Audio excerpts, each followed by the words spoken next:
Well, hey, to all you cool cats and kittens, this is obviously your host, Mr. Hi. And don't worry, I am not trying to interrupt your show. This is just a teaser, a trailer, to talk about my show, The Anytime Show. Have you seen it yet? I hope so. If not, what are you waiting for? Go on and find my show, The Anytime Show with Mr. Hi. See you all soon. And subscribed. Hey, are you listening to me? You better have subscribed to my channel, youtube.com/Hollywood Insider TV. Yep.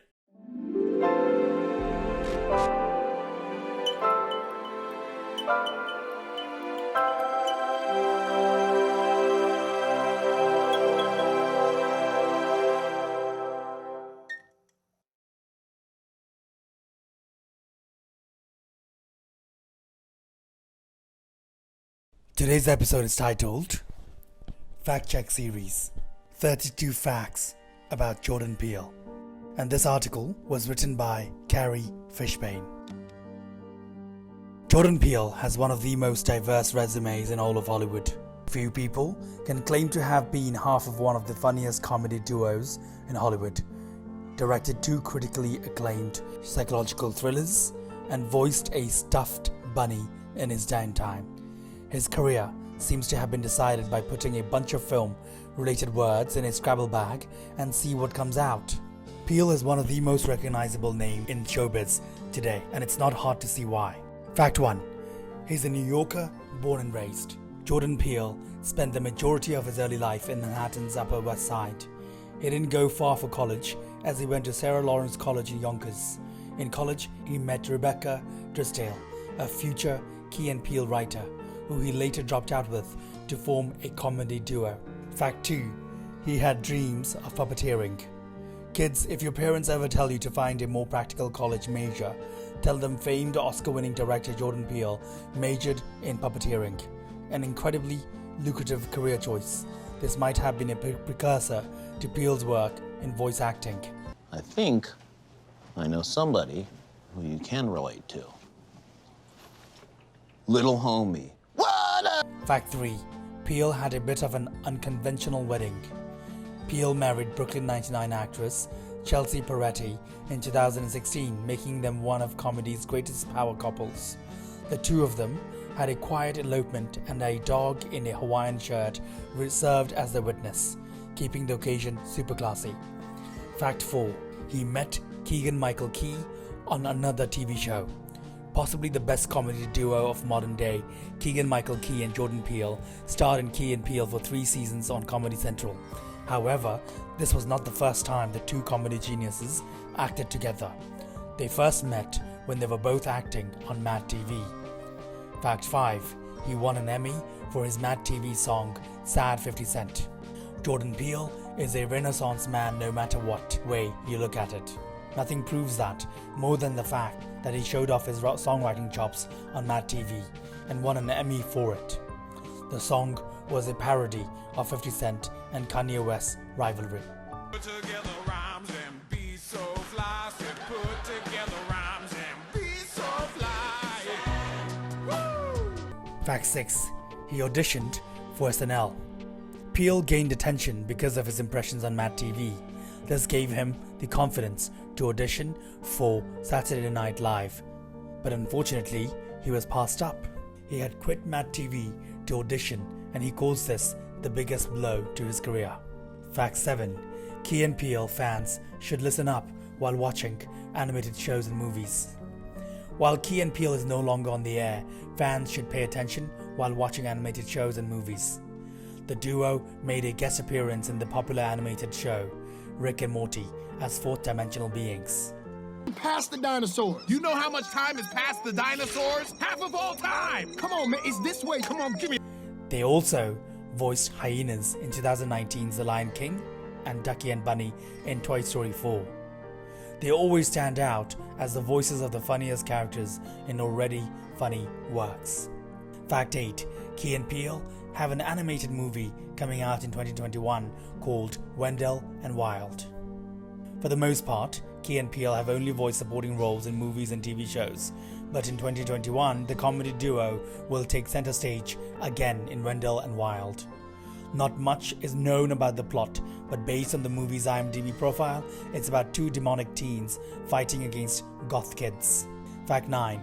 Key and Peele got the attention of former President Obama. The recurring segment in which Peele played Obama and Key played his anger translator was so on point.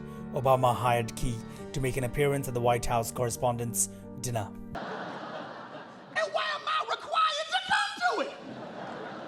Jeb Bush, do you really want to do this? Fact 10. He's a recurring cast member in Big Mouth. In Big Mouth, Peele gets the opportunity to show off his skills with impressions of dead celebrities. He voices the ghost of Duke Ellington and a smattering of other ghosts of dead celebrities, including a chillingly on-point impression of Queen singer Freddie Mercury in the Queen's tribute song When You're Gay. North Carolina, bears and queens and Catholic tweens, the world's your buff buffet.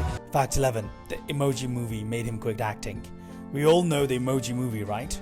The brilliant piece of cinematic artistry that lightly suggested that reading and actually communicating is lame, and it's way cooler to interpret tiny images of high-fiving hands and ice cream. That little piece of filmic brilliance? Well, Peele was offered the role of Poop Emoji. After politely declining the role, he decided to take a break from acting and focus more on directing. While he has played a few scattered roles here and there since then, his main focus has been directing. Fact 12. He's always loved horror movies. Perhaps it shouldn't come as a surprise given his two critically acclaimed thrillers, but Peele has always loved the horror genre. Eagle-eyed fans can see references to classic horror movies in his films. In Get Out, there's a reference to The Shining when Andre says, "I feel like I'm in a hedge maze out here." Two of the VHS tapes at the beginning of Us are Nightmare on Elm Street and CHUD. Fact 13. Daniel Kaluuya moved Peele to tears during the filming of Get Out. Peele knew he had struck gold when he casted Kaluuya as Chris. When they filmed a pivotal scene in the movie in which Chris cries, they filmed 5 takes. Peele said every take was perfect, and he was moved to tears by Kaluuya's performance. Fact 14. The idea for Get Out was inspired by an Eddie Murphy stand-up performance. The seeds for what eventually became Get Out occurred to Peele while he was watching Murphy's stand-up special, Delirious. During the special, Murphy jokes about classic horror films and asks why white people never leave when there's a ghost in the house. I got a question.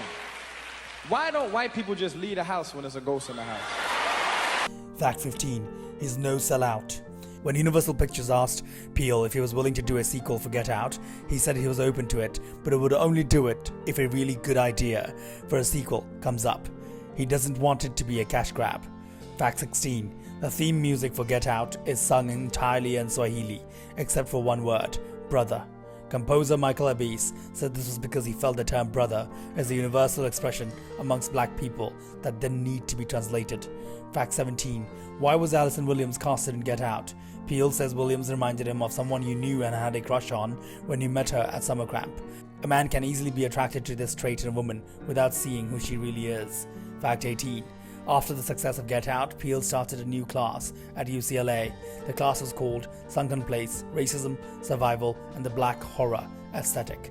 The class was taught by UCLA's professor Tananarive. Little did the class know, Peele sat in the back row of the class. You can imagine student surprise when Professor Du asked a question about Get Out, and the director of the film raised his hand. Fact 19. The post-racial world, touted by certain people after Obama was elected, solidified the idea for Get Out. Peele thought people suppressed the discussion of racism after Obama took office. We're good, we have a black president. Racism is over. Peele didn't see things that way, and this solidified the idea in his head for Get Out. Fact 20. Peele was the first black person to win the Oscar for Best Original Screenplay. Although it was a long and hard road towards getting that Oscar, he almost gave up while writing the script several times. Fact 21. The cast of Us was given 11 horror movies by Peele. Even the horror fan, Peele gave the cast of Us a welcome present on the first day of shooting, a rather nightmare-inducing care package. Peele presented them each with a copy of these 11 movies: Jaws, Dead Again, It Follows, The Shining, The Birds, The Babadook, Let the Right One In, Martyrs, Tale of Two Sisters, Funny Games, and The Sixth Sense.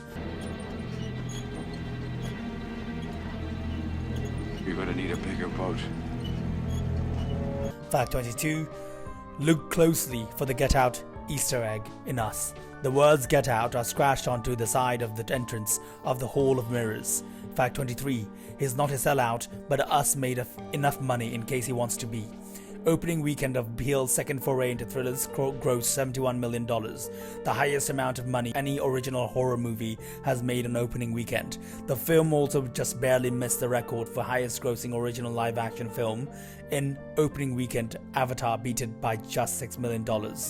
Fact 24. The movie playing on the VHS at the beginning of Us is representative of Us's main theme. The theme of duality runs throughout Us. Peele includes the audience in on this from the beginning of the film. The VHS tape at the beginning of the movie is playing the 1983 film The Man with Two Brains. Fact 25. In fact, Peele screamed at the audience the theme of duality if they looked closely enough. There is another reference to the theme of duality in Us for eagle-eyed viewers, and it's in Wilson's toy closet. There you will find the board game Guess Who, where players must match an identical face card to one on the other player's board. Fact 26. The number 11 appears a lot in Us. The Bible verse Jeremiah 11:11 appears on a sign at the amusement park Adelaide encountered her doppelganger in as a child. When Gabe watches a baseball game, the announcer says, "We are tied at 11:11. Jason points to a clock in Adelaide's bedroom at 11:11. According to Peele, the number represents two things tethered together, creating a whole. Fact 27. The appearance of rabbits on multiple occasions in Us is a tie back to the opening song in Get Out. In the opening scene of Get Out, the song Run Rabbit Run plays. Rabbits are becoming a recurring theme throughout Peele's movies, as they are also a recurring theme throughout Us. Fact 28. The ambulance motif fan theory. There's a motif of ambulances throughout Us, which some fans hoped was a nod to Peele's first big screen role as an EMT worker in the movie Little Fockers in 2010. Unfortunately, Peele has denied the, saying it was just a coincidence. Fact 29. The idea for Us came to Peele while he was studying in upstate New York. He took the midnight train, and once he got off, he was left in a tunnel. He imagined a duplicate of himself staring back at him. Fact 30. Sometimes people suck. As was the case when Peele drew ire from predominantly white fans for saying he only cast black actors as the leads in his movies, and the entire black community collectively face-palmed. To people who believe white people deserve a shot at being the lead in a Jordan Peele movie, think hard for a second. What was that last movie you saw without at least one white character? Now think of the amount of classic movies you can name without a single black character. The correct answer is about 90% of them. I felt like there was this void in the way we talk about race, especially at the time when I wrote it. Fact 31. He loves improvised weapons. When asked what he would do if his doppelganger approached him, Peele said he would take an avian water bottle and beat the ever-loving crap out of his lookalike. This is because his favorite trope in horror movies is improvised weapons. Fact 32. Peele has several projects in the works. They are all going to be created by his production company, Monkey Paw Productions. They include 4 upcoming projects for network TV and another untitled project for Amazon Studios.